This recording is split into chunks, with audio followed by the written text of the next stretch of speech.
Welcome to We the People, talking all things politics from a patriotic and no-nonsense point of view.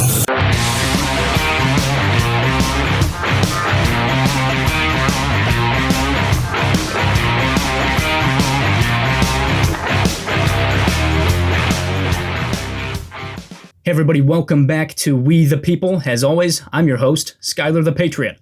And on today's show, we're going to be talking more about that Ukraine situation, or the Ukraine crisis, whatever you want to call it. But we're going to talk about the roles that the U.S., Russia, and China are playing in all of this. As you know now, the Olympics are being held in Beijing. Potentially a very dangerous situation there with that. China is not to be trusted. But the main focus of this week's program is going to be how leadership, strong or weak, yes, good or bad, how leadership makes a difference. As always, we thank you for listening. Thank you for tuning in and for always subscribing. And if you haven't subscribed already, you can subscribe to our show. We are on every major platform.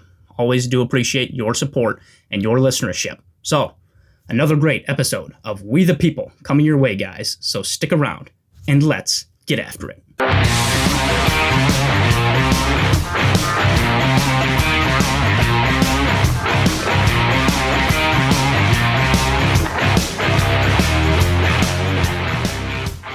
I want to start off this week's show by making something extremely clear. We did not see what our foreign adversaries are doing, the threats that they're making overseas right now. We did not see those things during the previous administration. We just did not see it, guys. Love Trump or hate him. These things did not happen in the last administration. They did not happen under his administration, not on his watch. They simply did not. That's a fact. But why? And that's the focus of today's show. It's because there's a difference between strong or weak leadership, good and bad leadership. And right now, it goes without saying, America has very weak leadership. The so-called president, you guys know I use that term very loosely. I don't even like calling him it. So the so-called president of the United States, he gropes children. He can't complete sentences. Too busy worrying about kind of ice cream he likes to eat. That's what the press does to him. He can't even get through a press conference. That's why he never has them. And he has decades of really bad experience, but really great experience making deals with our money, so there's no risk involved for him, then enrich himself and put America last. If he loses, it's not on him. It's our money, our taxpayer dollars. In some cases, billions of it. The so-called president's son has carried out many of those deals in recent years when his daddy was the vice president. And he smokes crack, and believe it or not, sometimes even Parmesan cheese when he can find it in the carpet. What a great guy. He has sex with foreign hookers, some of which are probably spies, and has naked pictures of minors, underage girls, on his laptop. The laptop from hell. What a despicable human being. The lowest of lows. And the director of the NIAID, you know, Dr. Fauci, as I like to call him, St. Anthony of Wuhan. He tortured dogs, helped create that COVID-19 virus in the Wuhan lab, and he helped fund it despite the Department of Defense saying it wasn't safe, as we talked about a couple weeks ago. And he made sure that you never could spend the last precious moments with your loved ones who may have been in a hospital, but you got to watch them pass away through glass. And in some cases, just over the phone. You couldn't even watch them. It's very sad what these people have done to our country. And now, he's pressuring your family, your children, to get a vaccine that will alter their DNA and do essentially nothing to protect them from this virus. In some cases, they have a better chance of dying because they've been vaccinated. And we know about all the adverse effects. And not to mention, the average survivability rate is over 98%. Across all age groups. And just to add insult to injury, just to make you just a little bit happier, America, the Assistant Health Secretary of our country is a guy pretending to be a girl. What the hell is going on? Now, this isn't something out of a horror movie, although it certainly does seem like it, right? This is the America, unfortunately, that we currently live in. The America that we live in today. It's very sad. And I pray and hope it doesn't stay that way for very long, but that's going to take all of us, as you guys know. So ask yourself, Do you think our enemies see us right now as strong, as a threat? Not at all.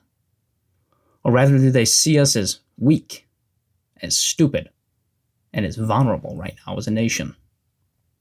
Both because of our corruption from our politicians and weak, stupid leadership, and as well as we're extremely divided right now. You know the answer to those questions. I certainly think you do, and you guys know that I do too. The threats being made across the globe right now are happening for two main reasons. Joe Biden, as we know, is a weak and corrupt leader, and therefore, that means he's compromised. And our foreign adversaries know it too. We're not the only ones who know it. Remember, he's made the deals with them. It's hard to respect or fear a president who has no allegiance to his own country and who has been in the back pocket of our enemies for years so that he can get that 10%. So despite the threats of sending troops, however many he wants to, or sanctions hard on Russia or China, both Russia and China just don't seem to be bothered by any of it. And you can feel free to guess why. It's because they own him, as we said last week.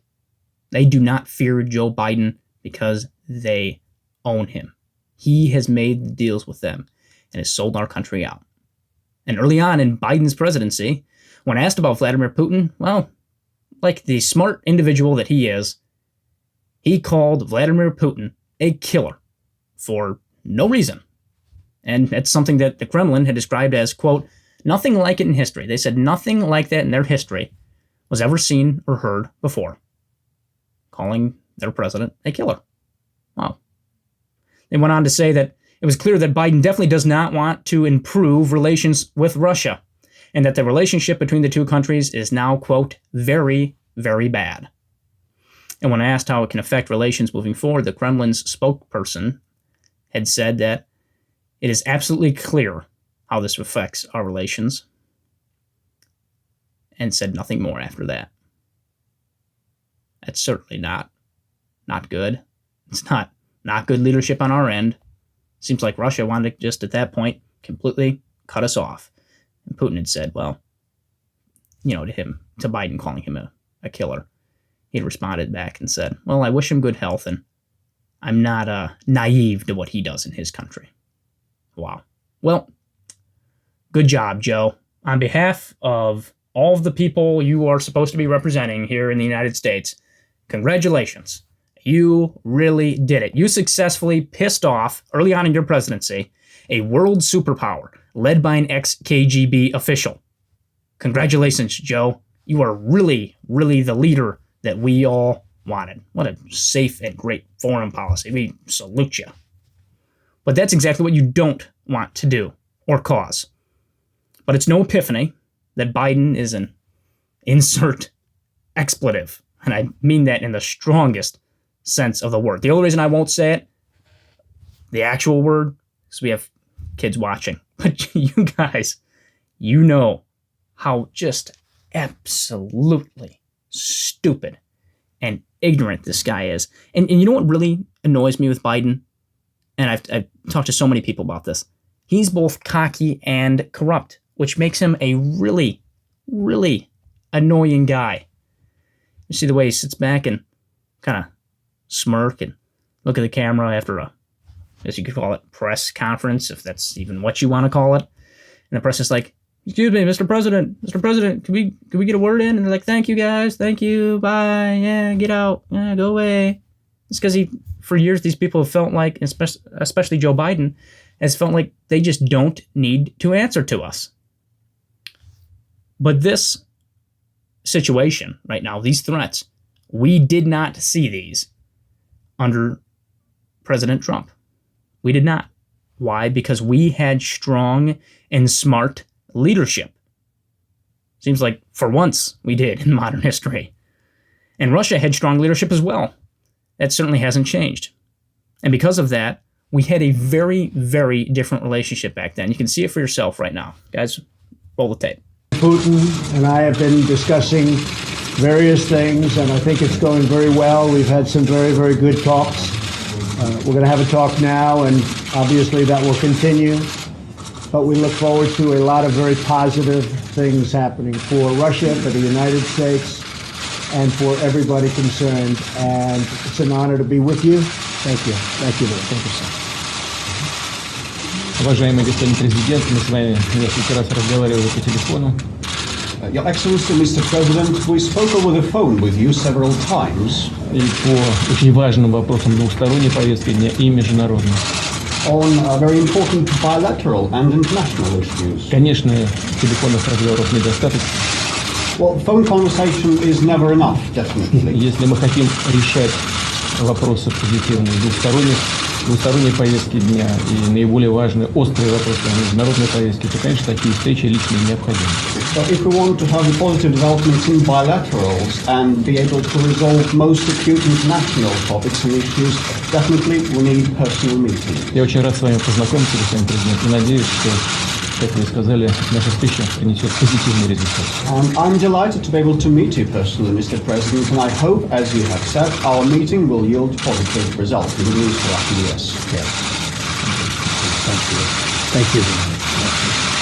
Obviously, things back then were very different. They were much better. We were stronger as a country, and we were smarter. We had a better leader. Nobody was calling someone a killer or building tensions that were not necessary. In fact, I think we were on the verge of a potential alliance that could have changed the future. I certainly hope and pray that we can get back to relations like that. We really do need to. Because if China is as big of a threat as we think they are, I mean, guys, they outnumber us 4-1. They make basically all of our microchips, making us susceptible to a cyber attack, which is what I heard recently from a military source of mine, is the biggest threat right now, both to the people and to an extent the military, the cyber attacks, because of what China is doing, making a lot of our computer chips, our computer equipment. The biggest threat that China poses right now, a cyber attack. So if they are really that big of a threat, you better believe that we're going to need that good relationship back with Russia. We don't want them to team up with China. But looks like right now, under Biden's presidency, it doesn't really seem like their loyalty is with us anymore.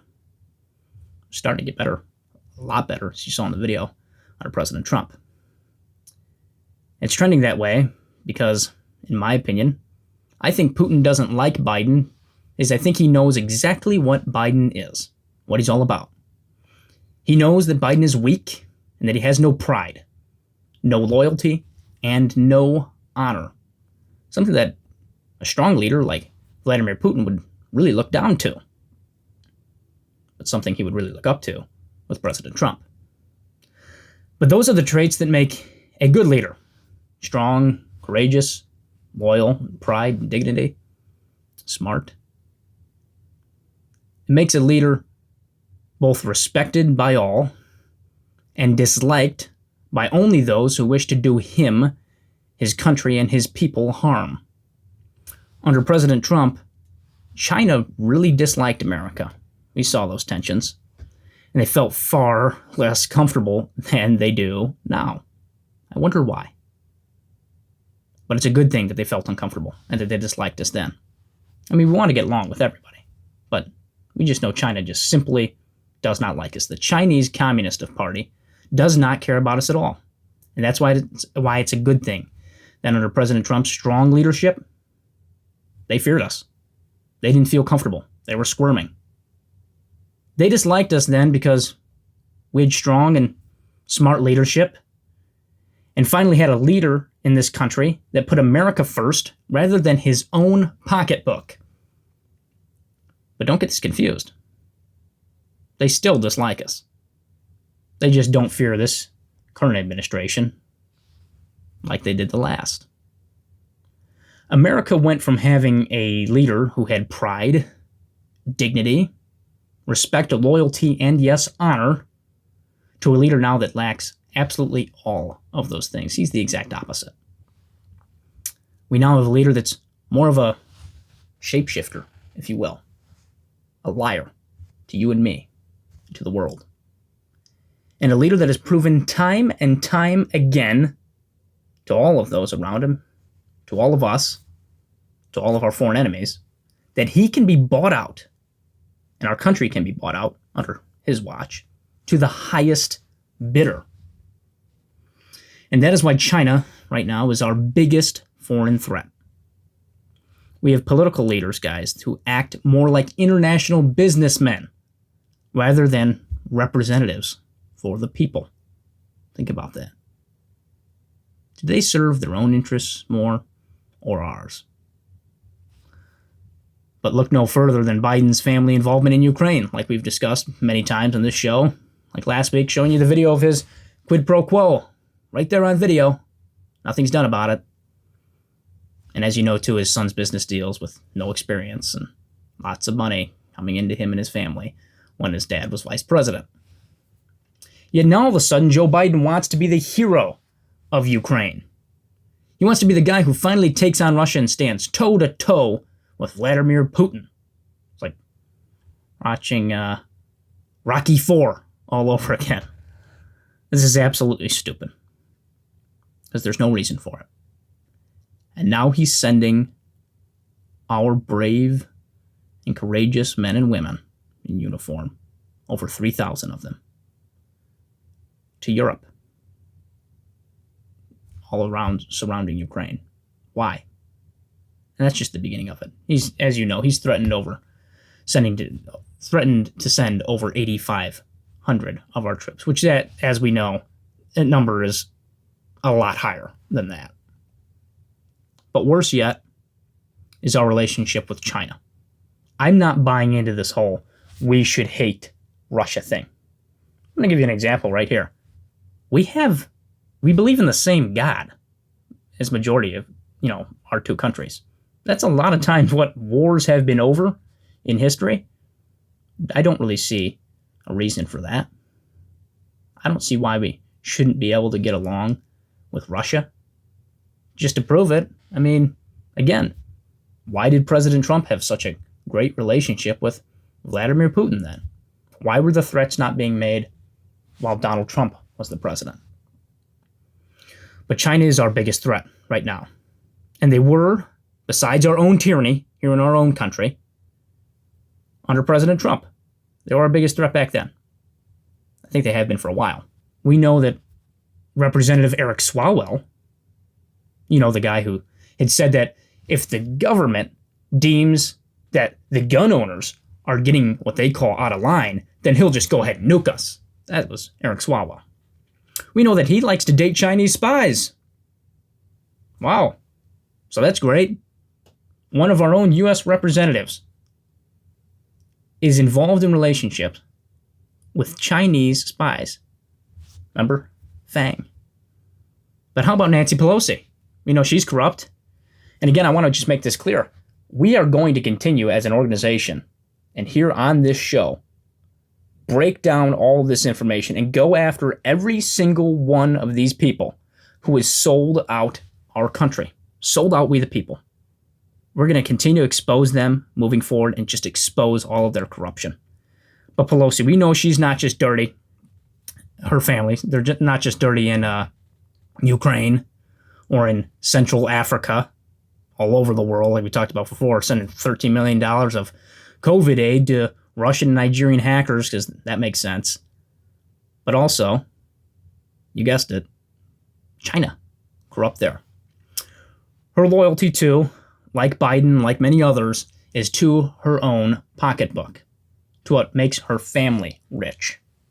In 2008, she was in favor of boycotting the Beijing Olympics. Wow. Hey, that doesn't sound like Nancy Pelosi.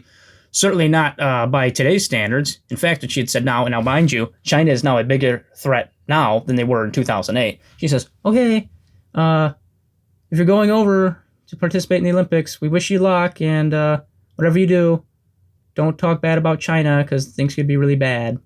Wow, what a great statement. It's one of our longest people in office, one of our longest, most experienced politicians, which, again, it's just bad experience. But still, what a strong statement to send to the world. China's looked at that. President Xi is just laughing at what she said. But all of a sudden, in 2008, right, she was in favor of boycotting. But all of a sudden, that all changed when her husband's California-based limousine companies somehow got major contracts in China to cart around VIP attendees around the Beijing Olympics. All of a sudden, money gets involved, right? What if we look at all of our history and when things have gone very wrong and deals have been made that don't benefit you and I, what's the common denominator here? Money. Corruption. So all of a sudden, when her husband got that offer, she did the big flip. And she goes, wait a second. I think going to Beijing is a great idea. Go to the Beijing Olympics. She then opposed a boycott. Surprise, surprise. Nancy sold out. Who's next? The Bush family. The CCP has played the same big game with the Bushes for decades as well. And it started with George H.W. Bush while he was the vice president. But you want to fast forward a little bit more here to his son's presidency. However, that's when the new level, a new era, if you will, of Bush family Chinese corruption had begun. In 2003, pay attention to this, this gets interesting. In 2003, Neil Bush, brother of President George W. Bush, signed a contract with a Chinese company called Grace Semiconductor Manufacturing. And Bush, like other crime families we've discussed on this show, he had no background in any of, I believe that was computer software. No background in any of that. But somehow, I bet this had nothing to do with the fact that his brother was the president of the United States.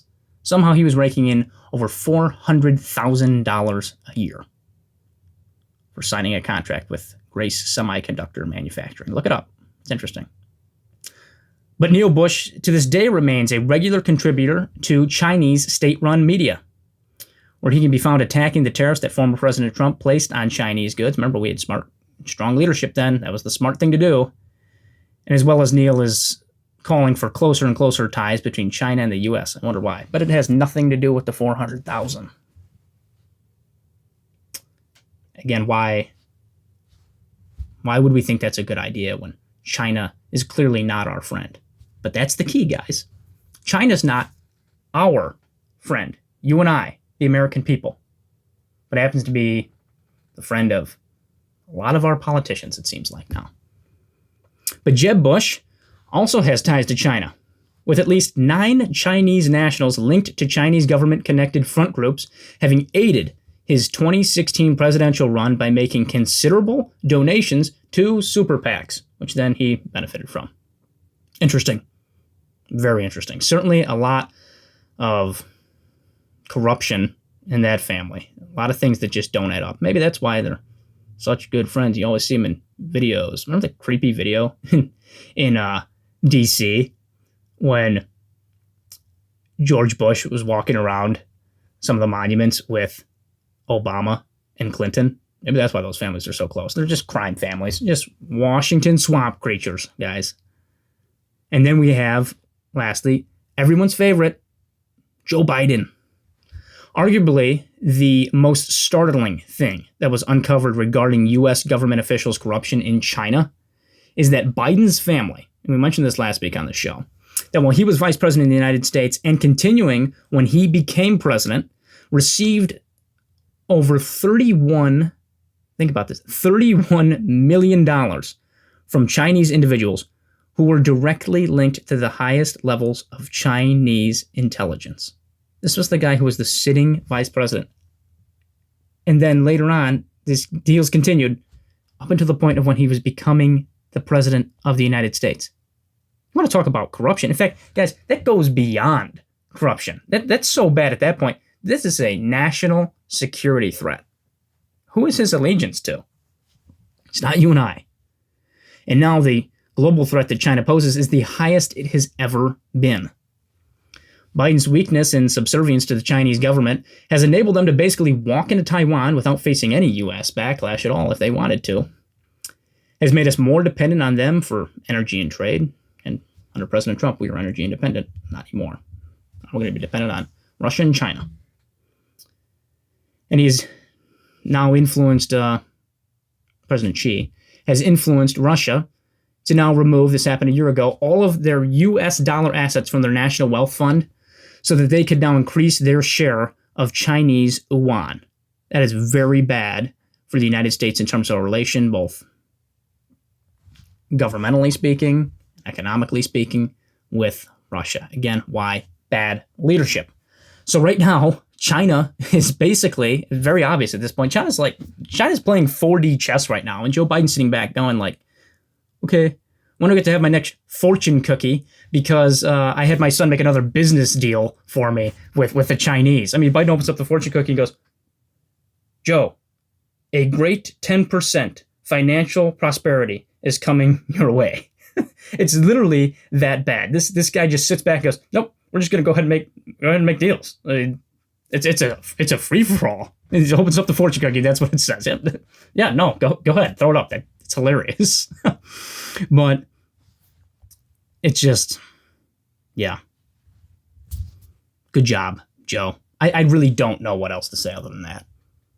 Other than the fact that we have such unbelievably weak and stupid, just utterly stupid leadership right now. It's unbelievable.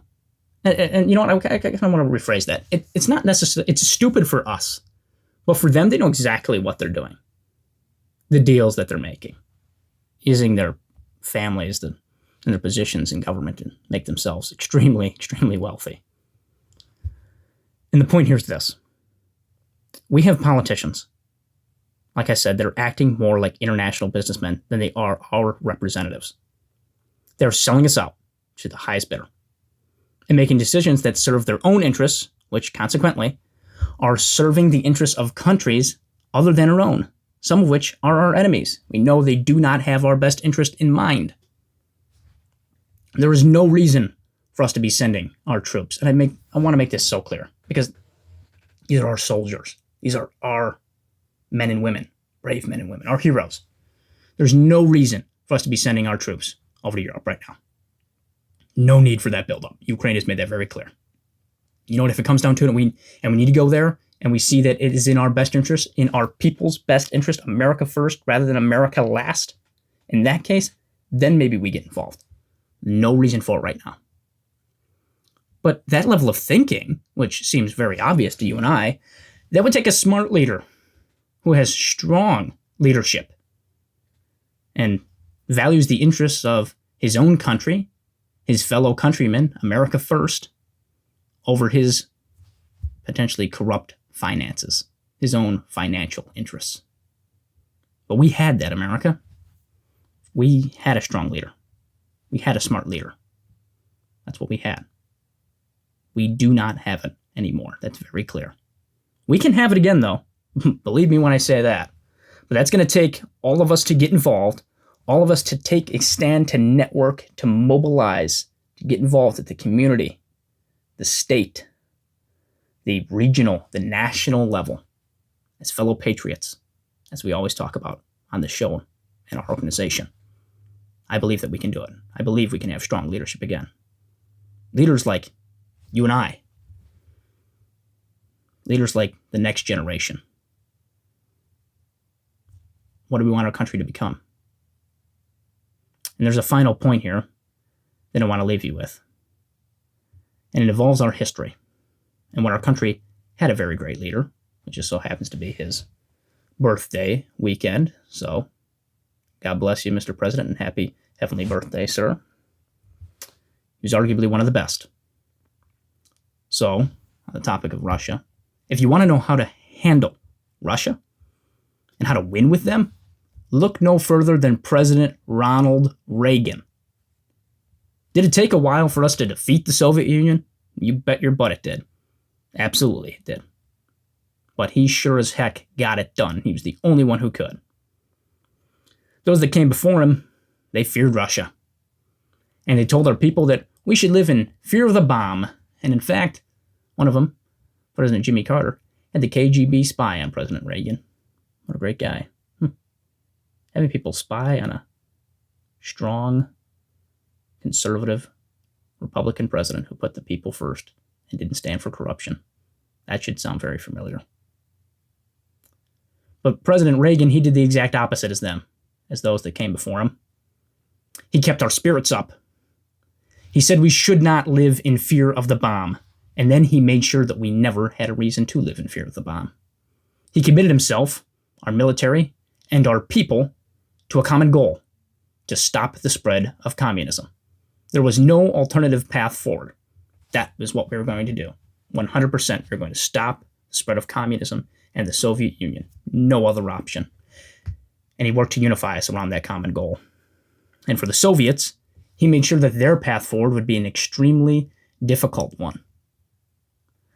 He forced them into economic hardship, cutting them off essentially from the majority of the rest of the world, forcing them to have to do the impossible, which was sustain themselves at home and be able to feed their own people, and still try to be able to invest in their military to hopefully keep up with the United States, which they could not do. He had them in a pickle. He had them right where he wanted them.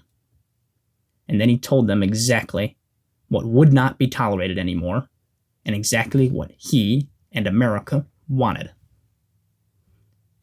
He met with Mr. Gorbachev, face to face. He built a relationship. He made him laugh. He made him happy to actually want to talk with him, something that Joe Biden clearly doesn't do. But he made him laugh, made him happy, which then made him vulnerable, made him put his guard down, which therefore made him beatable, the entire Soviet Union. The point is this: smart, strong, courageous, loyal, and yes, honorable leadership makes a very, very big difference. When a leader is all of these things, his people are safer. The world is safer. And often, he'll get exactly what he asks for. And in some cases, when a leader epitomizes these traits like none other, he who has long been looked at as his enemy may just grow to admire him. And in the leader's own time of weakness and vulnerability, that once enemy may just respect him so much that he defends him from his own press trying to eviscerate him in his old age for something that we call politics. That's what Gorbachev did for Ronald Reagan. That's how Reagan won when no one else could. And that, America, is because leadership makes a difference. I'm Skylar the Patriot, and until next time, always remember, it's we, the people.